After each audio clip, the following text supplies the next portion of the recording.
Yeah, you talked about this earlier too. You spoke on it at the beginning when you said this is pretty much the one world totalitarian government that they're seeking, right? Because the United States is full of entrepreneurs and people who don't depend on government.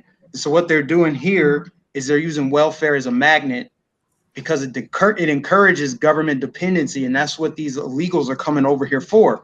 Like the majority of them, they're not fleeing war and genocide. They're just looking for better handouts. I mean, think about some of the countries that they're coming from. That's all they know is, dependence upon government for food, for shelter, for education, for healthcare, all those things. They're used to that. So they figure if those people come over here, they're going to vote for the same policies that they're fleeing because they think it's better over here in the United States. They don't understand our values and our principles here, right? Most people here want to live that American dream, like start their own business or whatever it is.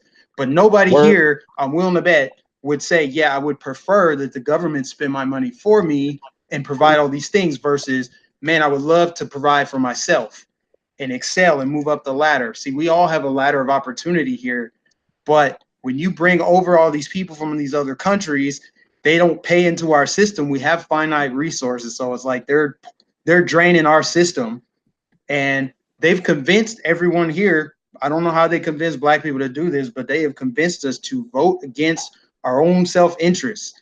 Right? These people are coming into the inner city, displacing us, while the liberals are moving into the inner city, gentrifying it, driving up the cost of living. So it effectively disenfranchises black people further.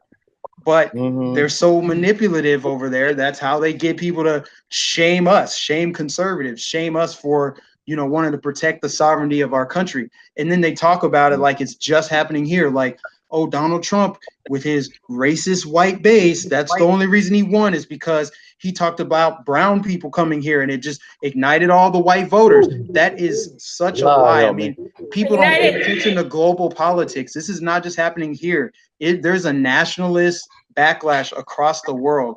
Did you guys know Sweden is like the rape capital? Because they've been so generous to illegals, bringing people over. You see what's happening in all the rest of Europe, South Korea, Brazil, Australia. They're all having issues with illegal immigration. And now you're starting to see that nationalist backlash where people are like, no, we need to shut down our borders. We need to secure our nation. We need to take care of our citizens first. So, United States, we're actually late to the party because it's been going on in Europe. Brexit happened, Italy, Germany. Like, I've been keeping up with all these other countries, and I'm like, we're not all that different from these other countries in terms of how we're responding to illegal immigration, or even it's some of it's legal. Like, I know in Europe, they're bringing people over from the Middle East, and they're just crossing the Mediterranean on ships, and they're going into the ports of Italy, Spain, Greece, and it's causing a bunch of problems in Europe. So the countries are trying to bring them in, but the citizens are backlashing against it. And that's why you're seeing basically Donald Trump's being elected around the world because everyone Yeah. sees what's going on. This Yeah, is it made me feel like the Illuminati was real when I started seeing it was all over the world. I was like, oh my goodness, they Yeah, bringing these yeah. illegals over everywhere. Yeah, it's for Like real. what It the is fuck? absolutely real. It's no longer like tinfoil hat conspiracy theory. This is Yeah. real. This is actually happening. And it's well, if happening On you everything, Joe. okay, in I'm gonna comment. America. Sorry. America just represents like the last stronghold against it. I think if we can, and they're trying to impeach our president, and I tell you what, if they are successful, look out because once Look that out. socialism train starts, it is It's gonna be a hard Uh-huh. revolt. to move away from it. Yeah. Not, Well, not I saying want. he's going to be But that's I impeached, want. but textbook. I just coming in this real fast. That's textbook way of how to destabilize a country, though, because they're also bringing people that are gonna clash multiculturalism. So a lot of people get multiculturalism and diversity collapse, right? You can have different races, different cultures in one area, but as long as you have the same values, you'll be fine. But with the multiculturalism, people with different cultures, they have different values. They're going to come into society. You can't expect them to change, and go by our values and our principles and stuff. So there's going to be a clash and there's going to be a war. So this is just a way, talk about the Illuminati being real. I believe it is, or the elites, or It's real. whatever you want to call It's it. real. Yeah, the leads, the New World Order, all that stuff, whatever name you want to give it, Israel.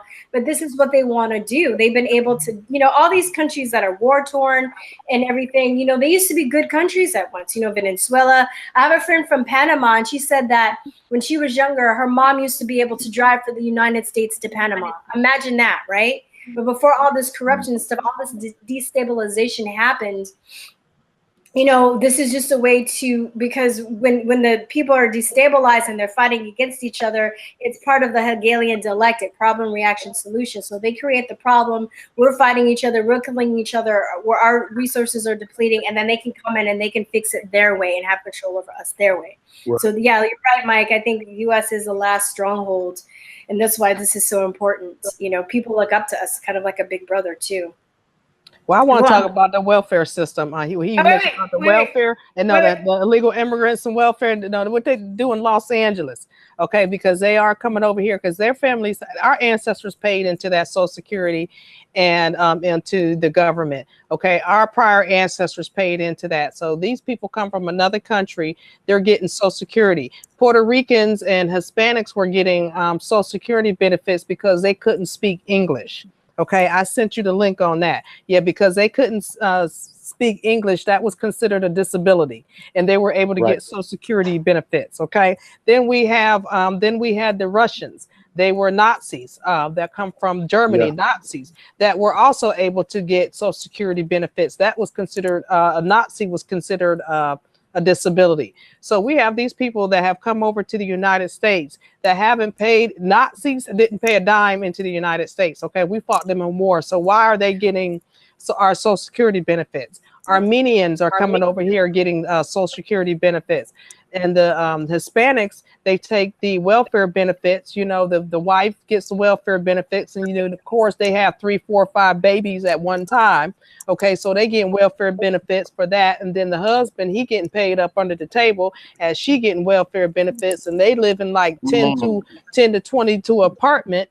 Okay, so she getting the money up under the table for the welfare, and then they take that money and they open up a food truck. They start off with a little food cart. They go buy the hot dogs or whatever they make, and the peppers and the onions and the buns, and they get their salsa or whatever, and they sell it right on the corner wherever they want to set up shop. And then they got their fruit stands where they sell the fruit, and they taking welfare benefit money that they're getting from the American government for the American people and using that to their benefit. And then what they do, they take that money and then they send that money back to Mexico to their family members. Okay, so what is staying in the United States? That's what they're abusing the welfare system and the Social Security system and the medical system, because the American people, our ancestors paid into that. For us, for American children and their grandchildren, not for people that have come from another country that haven't paid into the system at all. That wasn't made for that. And remittances is, I think, number 2 import or export in Mexico. Remittances is when they send the money back. So that import, it's like number 2. I forgot what number 1 is. Yeah. But I think. I want to say billions of dollars, but it's billions. Billions? Yes, billions of dollars per year. Yeah, they send back to their families, and then they wonder why we broke. If every country, if we got people from all over the United States, from all over the world, and everybody send their money, whatever money they make in the United States, they send it back to their country. What's left for the United States? And then they doing it under the table. They ain't paying taxes because they're not legal. So where did that leave us? Broke. Okay, and it's a form of eugenics. It's called eugenics theory, and I found this in my pharmaceutical research. And basically what it is when other countries come into another country, they buy up all that country's socio-economical resources like food, water, housing. Then they infiltrate their political system to take over their government. Okay, and that's called eugenics theory. Once you do all of that, it hinders the country, hinders the people, and then they can take control. That's what it's called, eugenics theory, and that was put in place by Adolf Hitler, okay, and a couple other ones. That's what they're doing here in the United States. I found this back in 2014 during the Obama administration until I figured out that he was part of it. Okay, he was part of this because he's Muslim. Obama's from Kenya. He is not a Black American man. Huh? You talking too much. Okay, I'm sorry. Mo, if you don't mute your mic, I'm coming to Wisconsin, okay, and mute it for you, please. We've been sending you messages. We've been texting you. I swear, we've been texting you. We've been. Thank you. I even put a little note and a little bird to send over the website. I'm just playing. But yeah, we good now, man. All right. Anybody else want to speak on that? Gentrification. We're the subject that we kind of veered off a little bit. But we're on gentrification, homelessness, infiltrating government, systematic takeover of America, sleeper cells. Anybody want to speak on that? No. No. Okay, we can go to the next. I'll say something on this. Okay, I'll say something about it.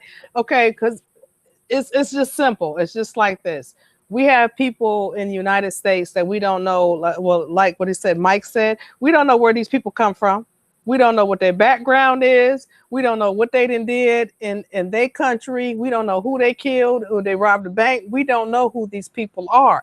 And, we see where these other third world countries that they don't mind, killing themselves and blowing up their kids. And just like recently with the Muslim guy that was training the American children to shoot up the schools. He was Muslim. Okay, so we don't do that here in the United States, but we have these type of people living here inside of the United States, which is a danger to all the American people because we don't know, if these people are safe, and the government don't know who these people are either, because we have people here, they're using dead people's social security numbers. Okay, they're using our ID, so we don't know who is in the United States, and these people are dangerous. And yes, they can, ISIS could be here, terrorists could be here, and we wouldn't even know who these people are that could strike us at any given moment because we have just let all these people into the United States or they snuck in here. So, the sleeper cells, yeah, they're real. We just got to watch our back. Has anybody seen that video? I forgot who did it, but they were going around. It was like in Ohio, and they were going around asking people that were Muslims, like, what did they think about America, and would they want Sharia law implemented here? And they're like, "Do you like America? Or do you like your own country?" Like, I like my own country, and they're in Ohio. They're like, "Do you want a Sharia law, or do you like the American, Constitution?" They're like, "No, Sharia law. Sharia law is good." Yeah. I was like, "Oh my God."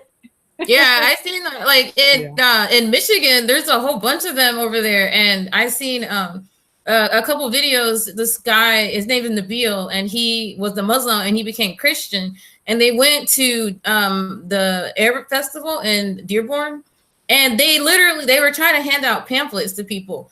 So about God, Christian, pamphlet, and they were surrounded, and they started throwing rocks at them. Like, it was almost a riot. And then another time they got arrested when they went, and the Dearborn police arrested them, and all they were doing was trying to talk to people. They weren't doing anything wrong. And he had it on camera, and he was like, "This is America. This is what they're doing to America. We have free speech." Because they don't like cameras, because the Muslims, they don't like to be on camera for some reason. And so they had a huge crowd. Like, it was dangerous for them. Like, and that's not okay in Dearborn, Michigan.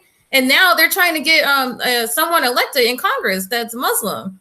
And if they're going to be doing things like that, they're going to be running Christians out of their own cities. No, you can't come over here. Sorry. If Muslims, they can go to Muslim countries. Like, if they really feel like they need to leave, why don't you guys go be refugees in a Muslim country where your culture matches better? Not if you're going to be over here kicking Christians out of public events. Wow. Anybody else want to comment on that? Right. No, that's a good point. You make a good point with how they are going to countries where they're not going to assimilate, right? There's certain things that are okay under Sharia law, but would never be okay in the United States, like how they treat women, how they treat gays, the way that they treat women specifically. I find it really funny that you have this like fourth wave feminism over here, and that chick, Linda Sarsour or whatever, that's the biggest hypocrite I've ever seen in my life. She advocates for Sharia law, but then she also gets to claim that she's a feminist. The way that they treat people, this doesn't even coincide. Like it cannot mix with Western culture. It's a liberal feminist. They like run to the polls to vote for these people. Right. And that's why I think it's so important that more people speak out against it, because Donald Trump, when he started talking about it, he represented a growing number of people who felt that same way. He was just the voice for that. He was just the mouthpiece for what so many people felt. But then they're like, "Oh no, you're Islamophobe. You're racist. You're Islamophobe." It's like, but so many people feel that same way. They're concerned about. I'm an Islamophobe. Go ahead and call me that. I am. Right. Yeah, I am too. I'm allowed. You rather be alive Islamophobe than a dead. Right? Okay, come blow me and my family up. But there's a girl on Facebook. She is from Iran. She's from that country, and she's been doing videos to alert the American people. Her name is Annie Cyrus, and she is alerting the American people what her people are over here in the United States doing. And she's not the first one that I have encountered, because I used to live in Florida. I used to live in Palm Beach. And I ran across a lot of people from Iran, Afghanistan, and they don't have any papers either, but they basically, say, they're here to implement Sharia law, and that's it. They will never assimilate to American culture, nothing. And if they go against Muhammad, they are killed. And they have people inside of the United States making sure that they are following the Quran and what they are set out here in the United States to do. And if they don't, they are killed. They got people, watching them right now, because I met a lady, her son is from Iran, and he did some stuff over here in the United States, and she was afraid for her life. Her husband was in Saudi Arabia, but he was watching her, and if she did not follow the Quran, they would send somebody to kill her and her son. So it's serious. When you see a Muslim, they are only here to implement Sharia law, and that's it. And they practice the Quran, and they tell me the Quran is the devil. Okay, so they can, trust the Muslims if they want to. It's disrespectful. They don't even speak English. Y'all see that gentleman in Minnesota that just run the primary, and he wouldn't even speak in English. And he had a whole room full of Muslims supporting him.